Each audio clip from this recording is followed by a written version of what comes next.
आप में से कितने लोगों ने स्टीव जॉब्स की स्टैनफोर्ड कमेंसमेंट स्पीच देखी है? स्टीव जॉब्स जो एप्पल के फाउंडर थे, उनकी स्टैनफोर्ड वाली एक स्पीच है 20 मिनट की। अगर आप में से बाकी लोगों ने नहीं देखी है तो आई स्ट्रांगली रिकमेंड यू कि एक बार आप जा करके यूट्यूब पे वो ज़रूर देखें। तो अपनी उस स्पीच में वैसे तो उन्होंने बहुत सारी बातें कही और सारी ही कमाल की थी। दिनांक 12 जून 2005, स्थान स्टैनफोर्ड विश्वविद्यालय कैलिफोर्निया का सभागृह। स्टीव जॉब्स इसी सभागृह में विद्यार्थियों से मुखातिब होते हैं। स्टीव जॉब्स के जीवन की 3 कहानियां। स्टीव जॉब्स ने हमेशा अपने दिल की बात सुनी और दुनिया में एक ऐसा मुकाम हासिल किया जिसका लोग सिर्फ सपना भर देखते हैं। स्टीव ने अपनी जिंदगी की सच्चाई को 3 कहानियों के रूप में पेश किया और ये महज कहानियां नहीं हैं, बल्कि एक आम आदमी के लिए आगे बढ़ने और कामयाबियों को तय करने का जीवन मंत्र है, जिसे पढ़कर हर कोई आसमान को छूने का हौसला तो भर ही सकता है। स्टीव जॉब्स विद्यार्थियों से मुखातिब होते हैं। दुनिया के सर्वश्रेष्ठ विश्वविद्यालयों में से एक में आपके साथ होने पर मैं खुद को सम्मानित महसूस करता हूं। मैंने कॉलेज की पढ़ाई कभी पूरी नहीं की और ये बात कॉलेज की ग्रेजुएशन संबंधी पढ़ाई को लेकर सबसे सच्ची बात है। आज मैं आपको अपने जीवन की 3 कहानियां सुनाना चाहता हूं। इनमें से पहली कहानी की शुरुआत इस तरह होती है। रीड कॉलेज में पहले 6 महीनों के बाद ही मैं बाहर आ गया था। करीब 18 और महीनों तक मैं इसमें किसी तरह बना रहा, लेकिन बाद में वास्तव में मैंने पढ़ाई छोड़ दी। पैदा होने से पहले ही मेरी पढ़ाई की तैयारियां शुरू हो गई थी। मेरी जन्मदात्री माँ एक युवा अविवाहित कॉलेज ग्रेजुएशन छात्रा थी और उन्होंने मुझे किसी को गोद देने का फैसला किया। वे बड़ी शिद्दत से महसूस करती थीं कि मुझे गोद लेने वाले कॉलेज ग्रेजुएट हों। इसीलिए जन्म से पहले ही तय हो गया था कि एक वकील और उनकी पत्नी मुझे गोद लेंगे। पर जब मैं पैदा हो गया तो उन्होंने महसूस किया था कि वे एक लड़की चाहते थे। इसलिए उसके बाद प्रतीक्षारत मेरे माता पिता को आधी रात को फोन पहुंचा। उनसे पूछा गया कि हमारे पास एक लड़का है, क्या वे उसे गोद लेना चाहेंगे? उन्होंने जवाब दिया, हाँ। मेरी जैविक माता को जब पता चला कि वे जिस माँ को मुझे गोद देने जा रही हैं, उन्होंने कभी कॉलेज की पढ़ाई नहीं की है और मेरे भावी पिता हाई स्कूल पास भी नहीं थे, तो उन्होंने गोद देने के कागजों पर हस्ताक्षर करने से मना कर दिया। और वे इसके कुछ 1 महीनों बाद तभी मानी जब मेरे माता पिता ने वादा किया कि वे एक दिन मुझे कॉलेज पढ़ने के लिए भेजेंगे। 17 वर्षों बाद मैं कॉलेज पढ़ने गया, लेकिन जानबूझकर ऐसा महंगा कॉलेज चुना जो स्टैनफोर्ड जैसा ही महंगा था और मेरे कामगार श्रेणी में माता पिता की सारी बचत कॉलेज की ट्यूशन फीस पर खर्च होने लगी। 6 महीने बाद मुझे लगा कि इसकी कोई कीमत नहीं है, पर मुझे यह भी पता नहीं था कि मुझे जिंदगी में क्या करना था और इस बात का तो और भी पता नहीं था कि इससे कॉलेज की पढ़ाई में कैसे मदद मिलेगी। लेकिन मैंने अपने माता पिता की जीवन की सारी कमाई को खर्च कर दिया था। इसलिए मैंने कॉलेज छोड़ने का फैसला किया और भरोसा रखा कि इससे सब कुछ ठीक हो जाएगा। हालांकि शुरू में यह विचार डरावना था, लेकिन बाद में यह मेरे सबसे अच्छे फैसलों में से एक रहा। कॉलेज छोड़ने के बाद मैंने उन कक्षाओं में प्रवेश लेना शुरू किया जो कि मनोरंजक लगती थी। उस समय मेरे पास सोने का कमरा भी नहीं था, इसलिए मैं अपने दोस्तों के कमरों के फर्श पर सोया करता था। कोक की बोतलें इकट्ठा कर खाने का इंतजाम करता था और हरे कृष्ण मंदिर में अच्छा खाना खाने के लिए प्रत्येक रविवार की रात 7 मील पैदल चलकर जाता। पर बाद में अपनी उत्सुकता और पूर्वाभ्यास को मैंने अमूल्य पाया। उस समय रीड कॉलेज में कैलीग्राफी की सबसे अच्छी शिक्षा दी जाती थी। इस कॉलेज के परिसर में लगे पोस्टर, प्रत्येक टावर पर लगा लेबल खूबसूरती से कैलीग्राफ्ट होता था। चूंकि मैं पहले ही कॉलेज की पढ़ाई छोड़ चुका था और अन्य कक्षाओं में मुझे जाना नहीं था, इसीलिए मैंने कैलीग्राफी कक्षा में प्रवेश ले लिया। वहां रहते हुए मैंने विभिन्न टाइप फेसों के बारे में बारीकियां जानी और महसूस किया कि यह किसी भी साइंस की तुलना में अधिक सुंदर और आकर्षक है। इन बातों को मेरे जीवन में किसी तरह से व्यवहारिक उपयोग की कोई संभावना नहीं थी। लेकिन 10 वर्षों के बाद मैकिंटोश के पहले कंप्यूटर को डिजाइन करते समय हमने अपना सारा ज्ञान उसमें उड़ेल दिया। यह पहला कंप्यूटर था जिसमें सुंदर टाइपोग्राफी थी। अगर मैंने उस कोर्स को नहीं किया होता तो मैक का मल्टीपल टाइप फेस इतना सुंदर नहीं होता। और चूंकि विंडोज ने मैक की नकल की, इसलिए इसके बगैर किसी भी पर्सनल कंप्यूटर में ये बात नहीं होती। अगर मैंने कॉलेज नहीं छोड़ा होता तो कैलीग्राफी क्लास में नहीं गया होता और पर्सनल कंप्यूटर में इतनी सुंदर टाइपोग्राफी नहीं होती जितनी है। जब मैं कॉलेज में था तो जीवन में आगे बढ़ने की ऐसी किसी संभावना को नहीं देख पाता, लेकिन 10 साल बाद बिल्कुल स्पष्ट दिखाई देती थी। आमतौर पर आप भविष्य में पूर्वानुमान लगाकर आगे नहीं बढ़ सकते हैं और इस तरह के कदमों को अतीत से ही जोड़कर देख सकते हैं। इसलिए आपको भरोसा रखना होगा कि ये संकेत आपको भविष्य में मददगार साबित होंगे। इन्हें आप साहस, भाग्य, जीवन, कर्म या कोई भी नाम दें, लेकिन मेरे जीवन में इस प्रयोग ने कभी निराश नहीं किया और इससे मेरे जीवन में सभी महत्वपूर्ण बदलाव आए हैं। मेरी दूसरी कहानी प्यार और पराजय के बारे में है। मैं भाग्यशाली था कि जीवन में मुझे जो कुछ करना था उसकी जानकारी मुझे काफी पहले मिल गई थी।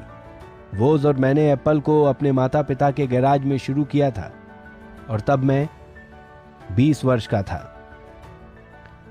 कड़ी मेहनत से 10 वर्षों में एप्पल मात्र 2 लोगों की कंपनी से $2 अरब की 4000 कर्मचारियों से अधिक की कंपनी बन गई। तब हमने अपना सबसे अच्छा उत्पाद मैकिंतोश जारी किया था। उस समय 1 वर्ष पहले मैंने 30वीं सालगिरह मनाई थी और इसके बाद ही मुझे कंपनी से निकाल दिया गया। जब कंपनी आपने ही शुरू की हो तो कैसे आपको उससे निकाला जा सकता है? जैसे एप्पल बढ़ती गई, मैंने अपने से ज्यादा प्रतिभाशाली व्यक्ति को कंपनी चलाने के लिए रखा। 1 साल तक सब कुछ ठीक चलता रहा, लेकिन बाद में भविष्य की योजनाओं को लेकर मतभेद होते गए और अंत में विवाद हो गया। हमारे विवाद के बाद बोर्ड ऑफ डायरेक्टर्स ने उसका पक्ष लिया और 30 वर्ष की उम्र में मैं कंपनी से बाहर हो गया। अपने वयस्क जीवन में मैंने जिस पर अपना सब कुछ लगा दिया था वो जा चुका था और ये बहुत निराशाजनक बात थी। इसके बाद कुछ 1 महीनों तक मुझे नहीं सूझा कि क्या करूं। मुझे लगा कि मैंने पहली पीढ़ी के उद्यमियों को निराश किया और जब बैटन मेरे हाथ में आने वाला था तब मैंने इसे गिरा दिया। मैं डेविड पैकर्ड व बॉब नॉयस से मिला और उनसे अपने व्यवहार के लिए माफी मांगने का प्रयास किया और इस समय मैंने कैलिफोर्निया से ही भागने का मन बनाया। लेकिन धीरे धीरे कुछ बात मेरी समझ में आने लगी और मुझे वही सब कुछ अच्छा लगने लगा जो कि कभी अच्छा नहीं लगता था।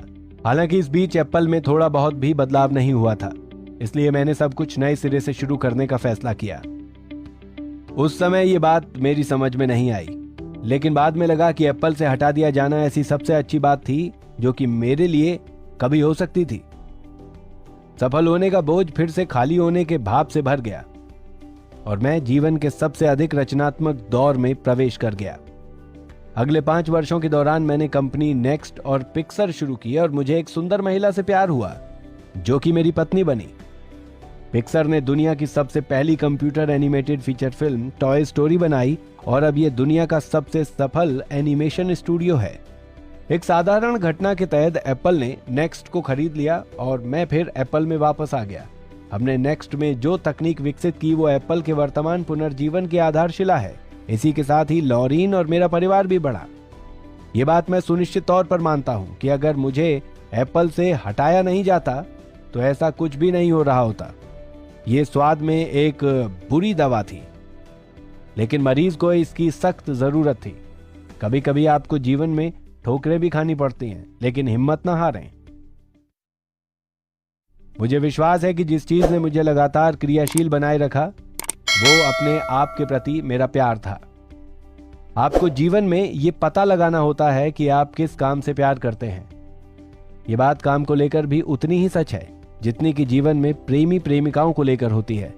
आपका काम एक ऐसी चीज है जो कि आपके जीवन के एक बड़े खाली हिस्से को भरता है। महान काम करने की एकमात्र शर्त यही है कि आप अपने काम से प्यार करें। अगर आपको इसका पता नहीं है तो आप लगाते रहिए। दिल के सारे मामलों में आपको पता लगेगा कि यह आपको कब मिलेगा। जैसे जैसे समय निकलता जाता है उसके साथ आपका रिश्ता बेहतर होता चला जाता है, इसलिए रुके नहीं, उसकी खोज करते रहें। मेरी तीसरी कहानी मौत के बारे में है। जब मैं 17 वर्ष का था तब मैंने एक कथन पढ़ा था जो कुछ इस प्रकार था: अगर आप अपने जीवन के प्रत्येक दिन को अंतिम मानकर जीते हैं तो किसी दिन आप निश्चित तौर पर सही सिद्ध होंगे। इसका मुझ पर असर पड़ा और जीवन के पिछले 33 वर्षों में प्रत्येक दिन मैंने शीशे में अपने आप को देखा और अपने आप से पूछा कि अगर ये जीवन का आखिरी दिन हो तो क्या मैं ये सब करूंगा जो मुझे आज करना है। और जब कई दिनों तक इस प्रश्न का उत्तर नकारात्मक रहा तो मुझे पता लगा कि मुझे कुछ बदलने की जरूरत है। मैंने अपने जीवन के सबसे बड़े फैसलों को करते समय अपनी मौत के विचार को सबसे महत्वपूर्ण औजार बनाया, क्योंकि मौत के सामने सभी बाहरी प्रत्याशाएं, सारा घमंड, असफलता या व्याकुलता का डर समाप्त हो जाता है और जो कुछ वास्तविक रूप से महत्वपूर्ण है वो बचा रह जाता है। मैं सोचता हूं कि जब आप याद रखते हैं कि आप मरने वाले हैं तो आपका सारा भय समाप्त हो जाता है कि आप कुछ खोने वाले हैं। जब पहले से ही आपके पास कुछ नहीं है तो क्यों ना अपने दिल की बात माने। करीब 1 वर्ष पहले मेरा कैंसर का इलाज हुआ। सुबह 7:30 बजे स्कैन किया गया और इसमें स्पष्ट रूप से पता लगा कि मेरे अग्नाशय में एक ट्यूमर है। मुझे पता नहीं था कि अग्नाशय कैसा होता है। डॉक्टरों ने मुझे बताया कि ये एक प्रकार का कैंसर है जो असाध्य है और मैं 3 से 6 महीने तक ही जीवित रहूंगा। मेरे डॉक्टर ने सलाह दी कि मैं अपने अधूरे कामकाज निपटाऊं। डॉक्टर ने कहा कि अपने बच्चों को जो आप 10 साल में बताने वाले हैं उन बातों को कुछ 1 महीनों में बताएं। इसका अर्थ है कि पहले से तैयार हो जाएं ताकि आपके परिवार के लिए सभी कुछ सहज रहे। इसका अर्थ है कि आप अंतिम विदा लेने की तैयारी कर लें। पर डॉक्टरों ने अपने परीक्षणों में पाया कि मैं ऐसे कैंसर से पीड़ित हूं जो कि ऑपरेशन से ठीक किया जा सकता है। मेरा ऑपरेशन किया गया और अब मैं पूरी तरह से ठीक हूं। यह मौत के सबसे करीब होने का अनुभव था और मैं उम्मीद करता हूं कि इस अनुभव के बाद मैं कुछ 1 और दशक तक जी सकता हूं। मैं आपसे कह सकता हूं कि जब मौत उपयोगी हो तब इसके करीब होने का विचार पूरी तरह से एक बौद्धिक विचार है जहां हम सबको पहुंचना ही है। कोई भी इससे नहीं बचा है और इसे जीवन की सबसे अच्छी खोज होना चाहिए। जीवन बदलाव का कारक है और पुराने के स्थान पर नया स्थान लेता है। आप लोग भी बूढ़े होंगे और इसके बाद की स्थिति से भी गुजरेंगे। आपका समय सीमित है, इसीलिए इसे ऐसे नहीं जिए जैसे कि किसी और का जीवन जी रहे हो। दूसरे लोगों की सोच के परिणामों से प्रभावित ना हो और दूसरों के विचार की बजाय अपने विचारों को महत्व दें। और सबसे महत्वपूर्ण बात है कि आप अपने दिल की बात सुनें। आपके दिल और दिमाग को पहले से ही अच्छी तरह पता है कि आप वास्तव में क्या बनना चाहते हैं। जब मैं युवा था तब एक आश्चर्यजनक प्रकाशन द होल अर्थ कैटलॉग बिकता था जो कि मेरी पीढ़ी के लिए एक महत्वपूर्ण किताब थी। इसे मेनलो पार्क में रहने वाले व्यक्ति स्टुअर्ट ब्रांड ने प्रकाशित किया था। ये 60 के दशक के अंतिम वर्षों की बात थी और तब पर्सनल कंप्यूटर और डेस्कटॉप प्रकाशन नहीं थे, लेकिन तब भी ये गूगल का पेपरबैक संस्करण था। स्टुअर्ट और उसकी टीम ने इस किताब के कई संस्करण निकाले और जब इसका समय पूरा हो गया तो इसने अंतिम संस्करण निकाला। 70 के दशक के मध्य में ये अंक निकाला गया था और तब मैं आपकी उम्र का था। इस पुस्तक के अंतिम पेज पर सुबह की एक तस्वीर थी जिसमें ग्रामीण इलाका दर्शाया गया था। उस तस्वीर के नीचे शब्द लिखे थे, स्टे हंग्री, स्टे फुलिश। ये उनका विदाई संदेश था और मैंने सदैव ही इसे अपने जीवन में अपनाया और उम्मीद करता हूं कि आप भी ऐसा ही करेंगे। स्टे हंग्री, स्टे फुलिश, यानी कभी न सोचें कि आपने सब कुछ पा लिया है और आप सब कुछ जान चुके हैं। स्टीव जॉब्स की प्रेरक सूक्तियां। किसी खास समुदाय को ध्यान में रखकर उत्पादों को डिजाइन करना बेहद मुश्किल होता है, क्योंकि बहुत से लोग नहीं जानते कि वे क्या चाहते हैं जब तक आप उन्हें दिखाएं नहीं। नई खोज एक लीडर और एक अनुयायी के बीच अंतर बताती है। आपका समय सीमित है, इसलिए इसे किसी और की जिंदगी जीकर व्यर्थ मत कीजिए। बेकार की सोच में मत फंसिए। अपनी जिंदगी को दूसरों के हिसाब से मत चलाइए। औरों के विचार के शोर में अपनी अंदर की आवाज को, अपने इंट्यूशन को मत डूबने दीजिए। वे पहले से ही जानते हैं कि आप सच में क्या बनना चाहते हैं। बाकी सब गौड़ हैं। डिजाइन सिर्फ ये नहीं है कि चीज कैसी दिखती या महसूस होती है। डिजाइन ये है कि चीज काम कैसे करती है। मुझे लगता है कि हम मजे कर रहे हैं। मुझे लगता है कि हमारे ग्राहकों को वास्तव में हमारे उत्पाद पसंद है और हम हमेशा बेहतर करने की कोशिश कर रहे हैं। जब आप समुद्री डाकू बन सकते हैं तो फिर नौसेना में जाने की क्या जरूरत है? इस बात को याद रखना कि मैं बहुत जल्द मर जाऊंगा। मुझे अपनी जिंदगी के बड़े निर्णय लेने में सबसे ज्यादा मददगार होता है, क्योंकि जब एक बार मौत के बारे में सोचता हूं तब सारी उम्मीद, सारा गर्व, असफल होने का डर, सब कुछ गायब हो जाता है और सिर्फ वही बचता है जो वाकई जरूरी है। इस बात को ध्यान रखना कि एक दिन मरना है किसी चीज को खोने के डर को दूर करने का सबसे अच्छा तरीका है। ऐसा कोई कारण नहीं है कि आप अपने दिल की ना सुने। गुणवत्ता का मापदंड बनिए। कुछ लोग ऐसे वातावरण के आदी नहीं होते जहां उत्कृष्टता की उम्मीद की जाती है। कई कंपनियों ने छटनी करने का फैसला किया है। शायद उनके लिए ये सही होगा। हमने अलग रास्ता चुना है। हमारा विश्वास है कि अगर हम ग्राहक के सामने अच्छे उत्पाद रखेंगे तो वे अपना पर्स खोलते रहेंगे। दिलचस्प विचारों और नई प्रौद्योगिकी को कंपनी में परिवर्तित करना जो वर्षों तक नई खोज करती रहे, ये सब करने के लिए बहुत अनुशासन की आवश्यकता होती है। आप ग्राहक से ये नहीं पूछ सकते कि वे क्या चाहते हैं और फिर उन्हें वो बना कर दें। जब तक आप उसे बताएंगे तब तक वो खुद नया चाहने लगेंगे। शायद मौत ही इस जिंदगी का सबसे बड़ा आविष्कार है।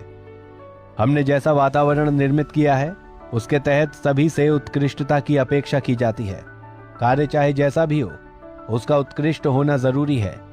मेरा योगदान यही है कि मैं हमेशा उम्दा चीजों का निर्माण करने पर जोर देता हूं। मैं हर एक पहलू को शानदार बनाने पर विश्वास रखता हूं। जब लोग iMac को देखते हैं तो उन्हें डिजाइन शानदार लगता है, मगर ज्यादातर लोग केवल बाहरी खूबसूरती पर ही ध्यान देते हैं। iMac के बाजार में आने के बाद 2 साल तक उसकी नकल तैयार कर पाना किसी के लिए संभव नहीं हुआ। यही गौर करने वाली बात है।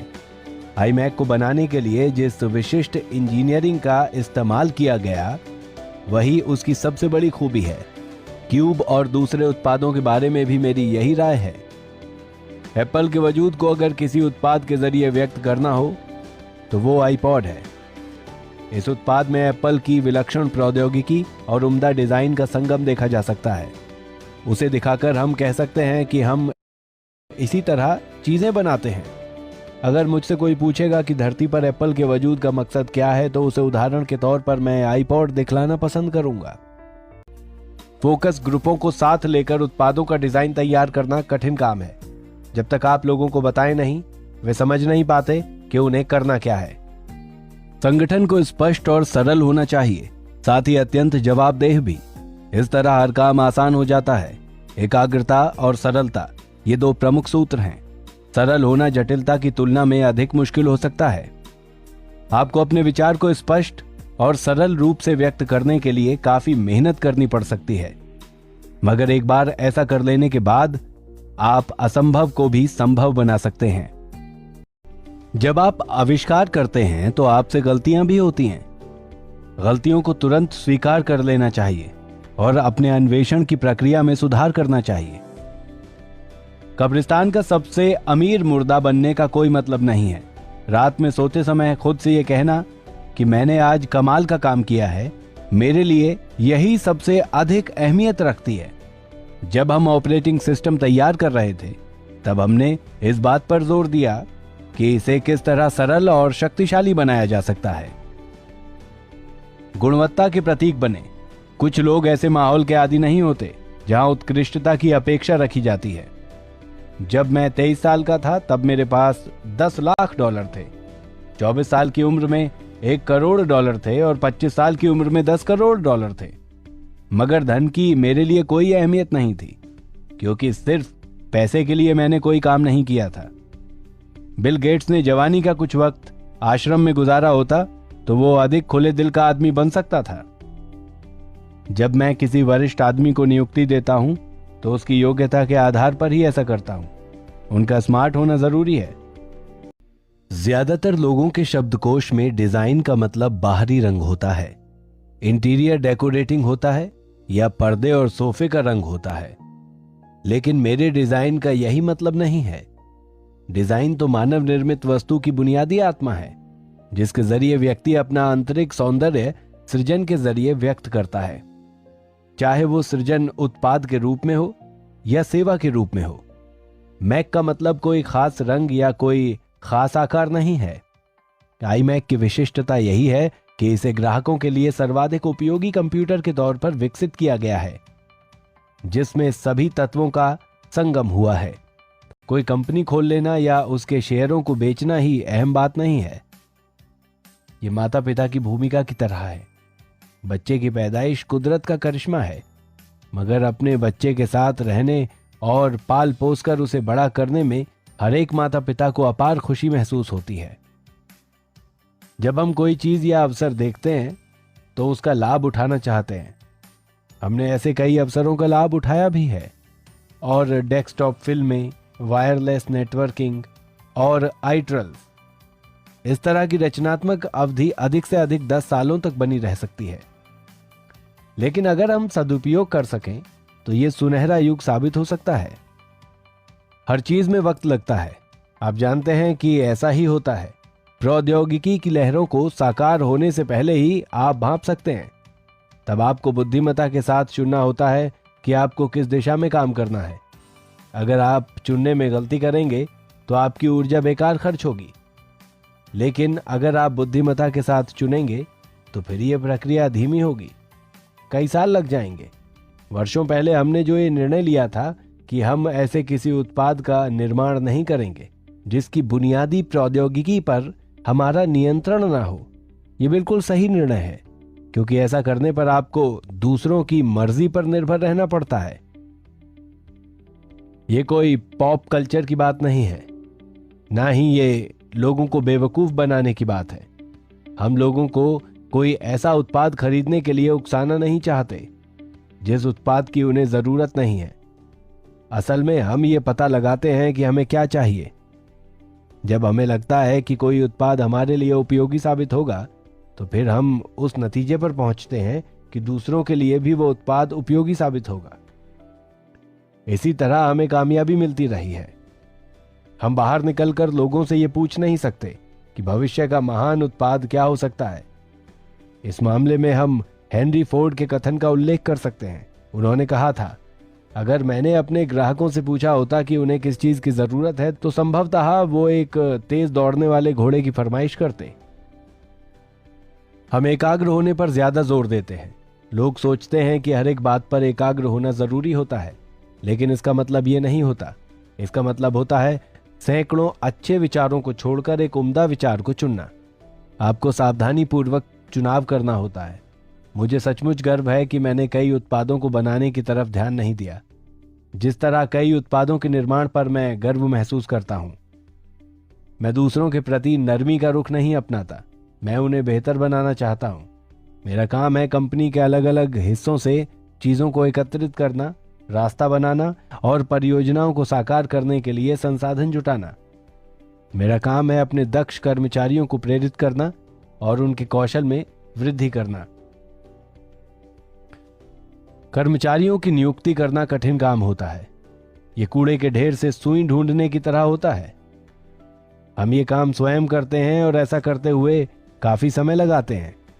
मैंने जीवन में 5000 से ज्यादा लोगों की नियुक्ति की प्रक्रिया में भाग लिया है, इसलिए इस काम को मैं अत्यंत गंभीरता से लेता हूं।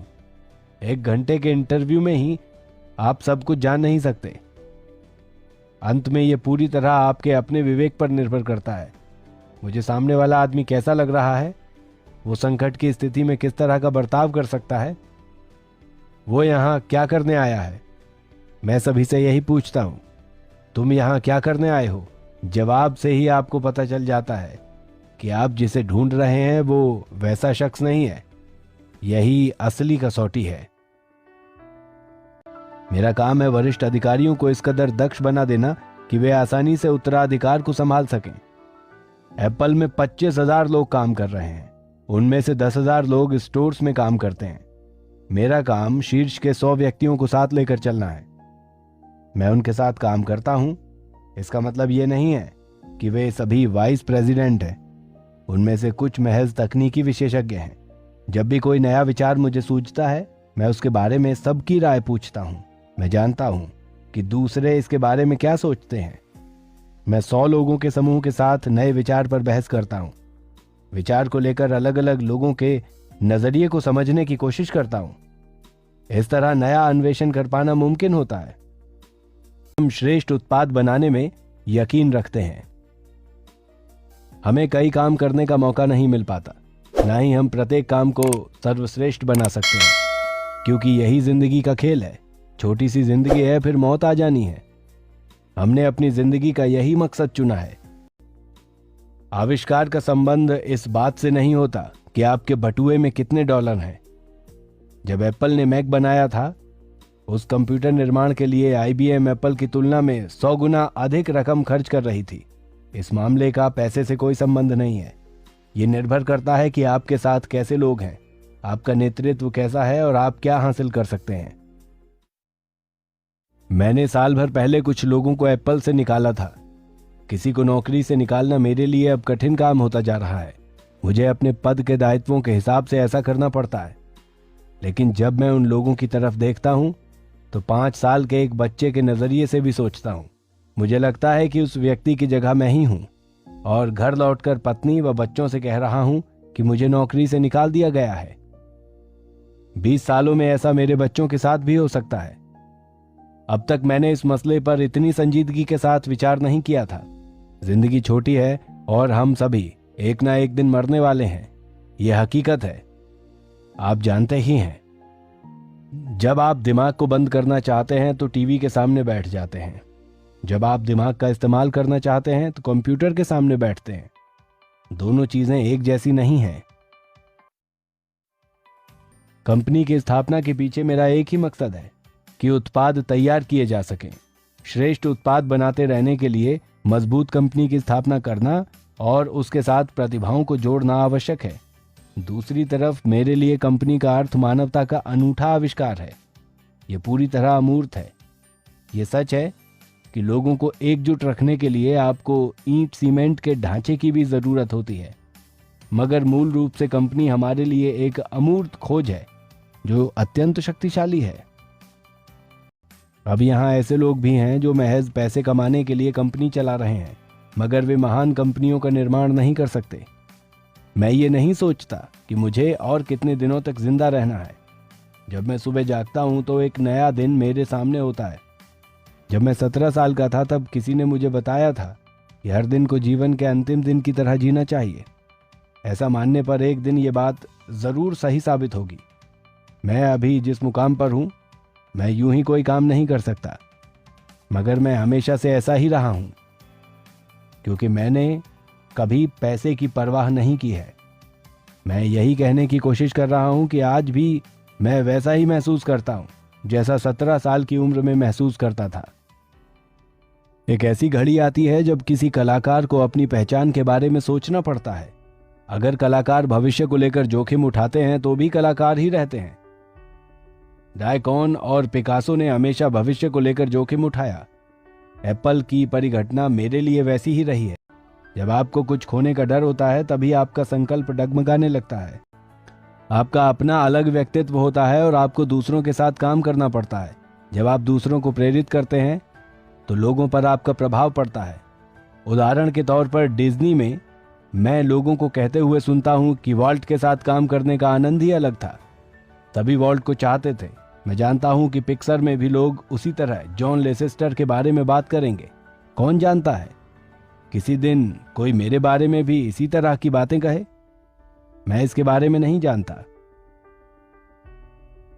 मुझे लगता है कि जीवन में कोई काम न करने पर आपको अफसोस होता है।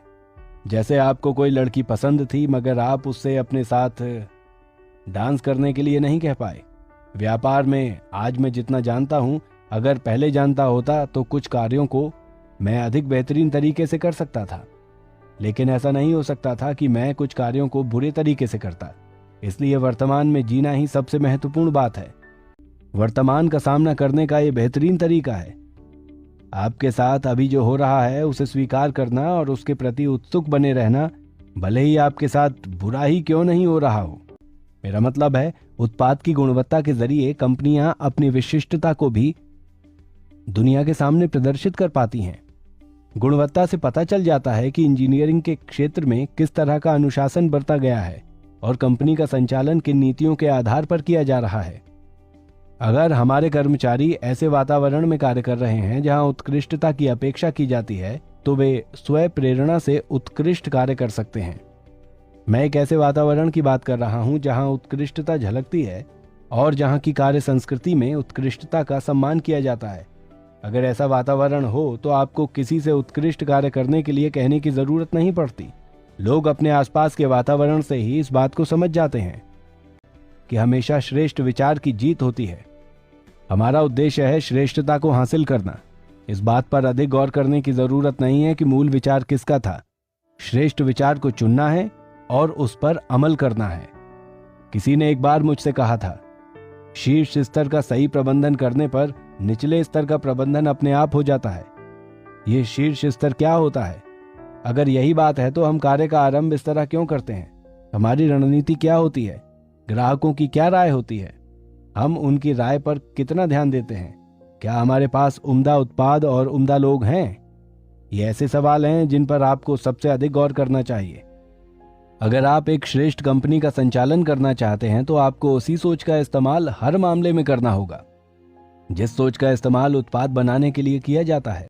इसी तरह बिक्री और मार्केटिंग के लिए भी ठोस रणनीति की जरूरत होती है। आपके पास बिक्री और मार्केटिंग का ऐसा संगठन होना चाहिए जो ग्राहकों से महज ऑर्डर लेने की जगह ग्राहकों को जागरूक बना सके। हमारी ये बुनियादी मान्यता रही है कि किसी उत्पाद को बार बार ठीक करने की जगह पहली बार ही दोष मुक्त रूप से प्रस्तुत किया जाए। टालने के रवैये का खामियाजा भुगतना पड़ता है। मेरे कारोबारी जीवन का यही अनुभव रहा है। आप सर्वश्रेष्ठ उत्पाद बनाने की कोशिश करें और तब तक प्रयत्न न छोड़ें जब तक आपको तसल्ली न हो जाए। लेकिन वैचारिक रूप से चाहे जितनी दृढ़ता रहे, मगर आपके उत्पाद को जब लोगों के सामने प्रदर्शित किया जा रहा हो, उससे पहले आपके दिल की धड़कन का तेज हो जाना स्वाभाविक है। मेरा मानना है कि जब आप प्रयत्न करते हुए कोई अच्छी चीज बनाते हैं तो उसके बाद आपको कोई और विलक्षण चीज बनाने में जुट जाना चाहिए। एक ही जगह ठिठकते रहने की जगह अगले लक्ष्य पर ध्यान केंद्रित करना चाहिए।